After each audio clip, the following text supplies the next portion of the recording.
তো হ্যালো, আসসালামু আলাইকুম গাইস, কেমন আছেন সবাই? আশা করি সবাই ভালো আছেন। তো জাবিরস কুকিং ব্লগ থেকে আমি আসছি জাবির। তো আজকে আমি আপনাদেরকে দেখাবো কীভাবে সুন্দর এবং সহজ পদ্ধতিতে নুডলস রান্না করবেন।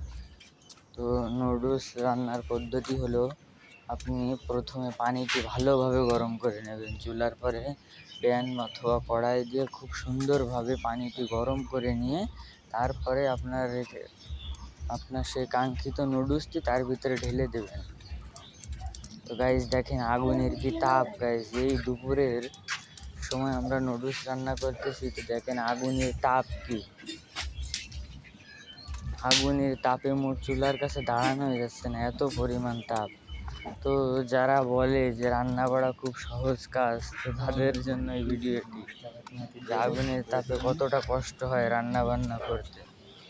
তো দেখেন আপনার নুডলস রান্নার জন্য ঝাল, পেঁয়াজ এবং ডিম, নুডলসের মশলা সব কিছু রেডি। এখন নুডলস ভালোভাবে সিদ্ধ হয়ে গেছে। এখন নুডলসটি নাড়া দেবো খুন্তি দিয়ে আমরা, অথবা বাসায় আপনারা যে কোনো কিছু দিয়ে নাড়া দিতে পারেন, খুন্তি অথবা চামিচ, যে কোনো কিছু ব্যবহার করতে পারেন। দেখেন আমাদের নুডলসটি সিদ্ধ হয়ে গেছে খুব ভালোভাবে।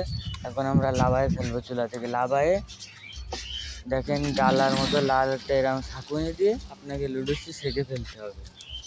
সেঁকে ফেলার পরে সেঁকে ফেলার পরে আপনি সামান্য কিছুটা ঠান্ডা পানি দিয়ে খুব ভালোভাবে ধুয়ে ফেলবেন। নুডলসটি ঠান্ডা পানি দিয়ে খুব ভালোভাবে ধুয়ে ফেলবেন। ধুয়ে আবার মনে করেন চুলার উপরে আরেকটি কড়াই বসায় দেবেন।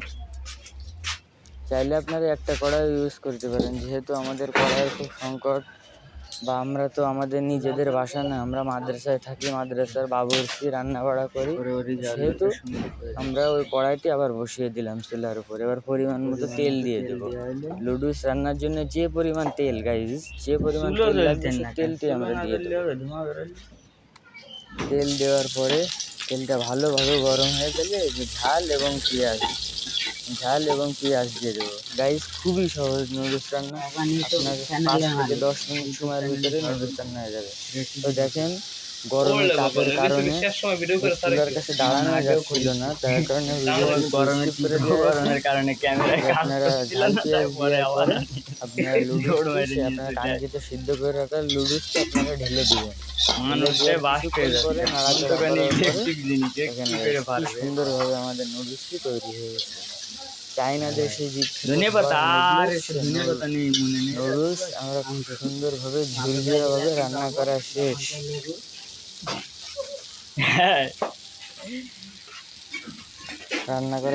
এই যে এদিকটা মাদ্রাসার এক বড় ভাই মাহফুজ ভাই, তিনি লেবু চিপে দিচ্ছেন লুডুসের ভিতরে, এবং সর্বশেষ আমরা ধনিয়ার পাতা দিয়ে লুডুসটি লাভিয়ে ফেলবো।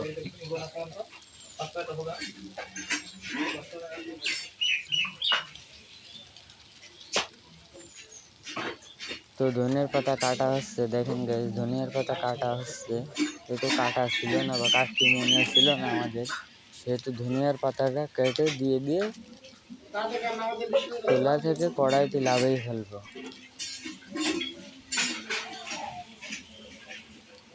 ধনিয়ার পাতা কাটতে এত সময় লাগে? ধনিয়ার পাতা দিয়ে খুব সুন্দরভাবে আমরা নুডলস। তো গাইজ আমাদের ধনিয়ার পাতা দেওয়া শেষ, এবার খুব ভালোভাবে নাড়িয়ে চেড়ে নেব। তো এখন আমাদের রান্না শেষ, আমরা কড়াইটি লাগিয়ে ফেলবো। আসসালামু আলাইকুম ওয়া রাহমাতুল্লাহ।